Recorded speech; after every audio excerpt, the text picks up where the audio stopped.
Assalamualaikum warahmatullahi wabarakatuh. Alhamdulillah, pada kesempatan kali ini saya bisa berada dengan seluruh warga belajar Bina Pandu Mandiri Ciamis dalam materi PKN bersama saya Dede Ridwana, tutor materi PKBM Bina Pandu Mandiri Ciamis. Pada kesempatan kali ini, di sini saya akan membawakan materi tentang semangat kebangkitan nasional 1908. Nah, di sini ada tahap-tahap pembinaan persatuan bangsa Indonesia yang paling menonjol. Yang pertama yaitu ada perasaan senasib yang muncul karena faktor keterikatan terhadap tempat kelahiran atau menghadapi suatu masalah tertentu. Nah, perasaan senasib, mungkin Bapak Ibu warga belajar semua suka ada atau suka curhat dengan teman yang memang nasibnya hampir sama dengan kita. Nah, ini juga dirasakan ya, ketika dulu bangsa Indonesia sebelum adanya proklamasi kemerdekaan. Kemudian yang kedua yaitu kebangkitan nasional.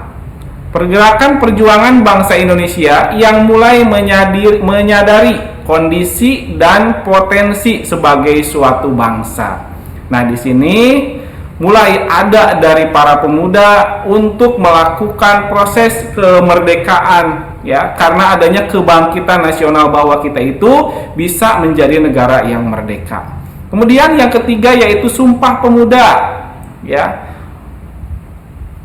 penegas bagi bangsa Indonesia untuk mewujudkan sebuah negara yang memiliki identitas dan dicintai rakyatnya ya. Mungkin Bapak Ibu semua juga sekarang sudah mulai menyukai para pemimpin kita karena memang pro rakyat ya, sering memberikan contoh-contoh yang baik untuk kita. Terus yang selanjutnya yaitu proklamasi kemerdekaan, yaitu titik puncak perjuangan rakyat Indonesia. Nah, Bapak Ibu, itu proklamasi kemerdekaan dulu pertama kali oleh Bung Karno ya. Proklamasi kemerdekaannya ini sebagai titik puncak perjuangan rakyat Indonesia setelah pertumpahan darah bertempur dengan negara-negara asing. Nah, di sini sudah ada titik puncak kemerdekaannya. Nah, sekarang banyak permasalahan, yang mana permasalahan tersebut itu terdapat pada generasi muda kita. Di sini ada beberapa contoh. Yang pertama yaitu maraknya tingkat kekerasan di kalangan pemuda. Bapak Ibu semua juga mungkin kalau di pagi hari ataupun sore hari sedang menyaksikan berita di televisi, itu banyak anak-anak remaja atau para pemuda malah sering tawuran atau melakukan peperangan. Seperti apa itu ya, kita itu sangat di luar dulu ya, di luar, beda sekali dengan kegiatan para pemuda zaman dahulu ketika kita berperang melawan penjajah. Kalau sekarang berperang dengan saudara kita sendiri. Nah, itu harus Bapak Ibu tanamkan ke putra Bapak Ibu semua. Jangan sampai terlalu memberikan kekerasan kepada teman-teman kita ya, atau saudara-saudara setanah air kita. Kemudian yang kedua, sikap ketidakjujuran semakin membudidaya. Nah, kejujuran di sini mungkin Bapak Ibu juga sama ya, melihat di berita banyak sekali contoh orang-orang yang mencontohkan ketidakjujuran. Tuh. Terus yang ketiga, berkembangnya rasa tidak hormat pada orang tua, guru dan pemimpin. Nah, di sini mungkin Bapak Ibu juga sama melihat pada berita ataupun ya di sekeliling kita, yang mana banyak sekali yang rasa hormat tersebut itu tidak bisa ditampilkan, ya, tidak bisa ditampilkan. Kemudian yang keempat, sikap rasa curiga dan kebencian satu sama lain. Kita bukan hanya sama saudara, bahkan ada juga yang memang dari satu keluarga juga menyimpan kecurigaan tersendiri. Nah, itu bisa saja menjadi awal mula perpecahan saudara-saudara. Kemudian yang kelima, penggunaan bahasa Indonesia semakin memburuk. Coba Bapak Ibu mungkin pernah mendengar bahasa-bahasa yang memang digunakan oleh anak muda sekarang itu kayaknya sudah mulai ya tergantikan oleh bahasa-bahasa luar, ya. Bahkan mungkin Bapak Ibu juga itu sudah mulai menggunakan bahasa-bahasa luar tersebut. Kemudian berkembangnya perilaku menyimpang.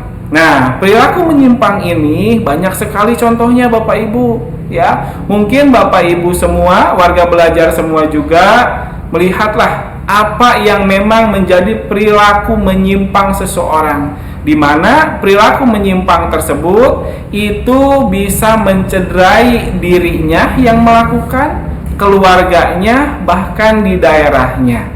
Tuh.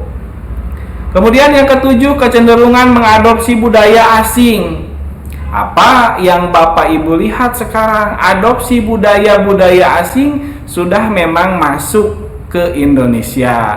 Bapak Ibu juga pasti bisa menyimpulkan apa saja budaya asing yang sudah masuk ke negeri kita. Bahkan yang lebih berbahaya, budaya kita sudah diakui oleh budaya asing. Tuh. Yang kedelapan, melemahnya idealisme, patriotisme, dan mengendapnya semangat kebangsaan. Ya, itu sudah mulai melemah, bahkan mungkin sampai susah untuk mencari orang yang idealisme, ya. Selanjutnya yaitu ada nilai kebangsaan yang terkandung dalam Undang-Undang Dasar 1945. Yang pertama yaitu religius. Apa itu religius? Kita percaya kepada kepercayaan kita, ya. Saya beragama Islam, alhamdulillah percaya dengan adanya agama Islam, ya. Terus yang kedua, kemanusiaan. Kita harus peduli dengan kemanusiaan. Jika ada teman atau saudara kita sedang mengalami musibah atau sedang sakit, kita wajib untuk melihatnya, kita wajib untuk menengoknya, karena itu rasa perikemanusiaan kita akan timbul, ya. Terus yang ketiga, produktivitas, ya. Produktivitas seperti apa? Kita jangan sampai hanya sebagai konsumtif saja, kita juga harus bisa berproduksi. Kemudian yang keempat yaitu keseimbangan. Dalam segi apapun kita harus seimbang, ya. Jangan sampai kita sampai ke berat sebelah. Terus yang kelima, demokrasi. Apa itu demokrasi? Ya, demokrasi dianut oleh negara Indonesia, ya. Semuanya ada kebebasan-kebebasan tersendiri dalam demokrasi tersebut, ya, tapi ada batasan-batasan, ya. Kalau misalkan kita dikaitkan dengan agama, dengan pelajaran Islam, itu ada batasan-batasan tersendiri, bukan semuanya tergantung ke demokrasi. Kemudian yang keenam, kesamaan derajat, ya, kesamaan derajat. Nah, kesamaan derajat ini juga sama harusnya, semua bisa diperlakukan sama. Yang A harus diperlakukan sama, B diperlakukan sama, C diperlakukan sama juga. Kemudian yang terakhir, kesetaraan hukum. Nah, di hukum juga ini harus sama. Jangan sampai kita membeda-bedakan setiap orang, yang mana orang tersebut itu ini, yang ini dibeda-bedakan, itu akan terjadi kecemburuan sosial. Itu saja Bapak Ibu semua.